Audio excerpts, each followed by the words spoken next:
दर्शक बंधु आज ओढ़णी सीरियल रे देखा पाइबे एक धमाकदार एपिसोड। से बदमाश मानसी किछि भी प्लान सफल हबनी। आउ जीवन आउ ज्योति एकाठी होई जिबे।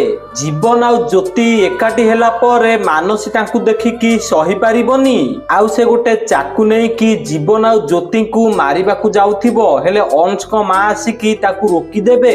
तापरे मानसी आसिकी अंश को कहबो, अंश तमरो गोटाए काम थिला से ज्योति को से घरे बंद करी रखिबार।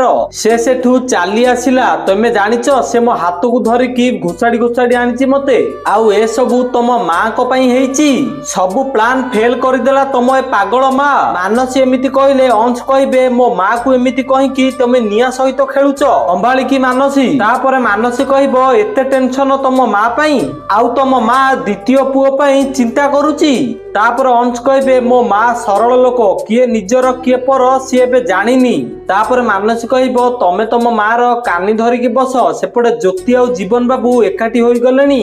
आमे बाजी हारी गलेनी। तमे गोटे काम कर, जिनस पत्र पैक कर आ बाहर को चली जाओ। बदला फदला सब भूली जाओ। मानसी अंश को एमिति कहले अंश गोटे नुआ प्लान विषय रे भाबिबाकू लागिबे। तो दर्शक बंधु आपण मानु कोन लागुची, मानसी आ अंश कोन तांको प्लान रे सफल हेबे कि हां कि ना हमको कमेंट माध्यम रे जणांतु। आ आपण माने जे चाहउछंती ओढ़णी सीरियल रो सर्वप्रथमे सब अपडेट सर्वप्रथमे जानिबा पई ताले वीडियो गोटे लाइक करी चैनल को सब्सक्राइब कर दियंतु।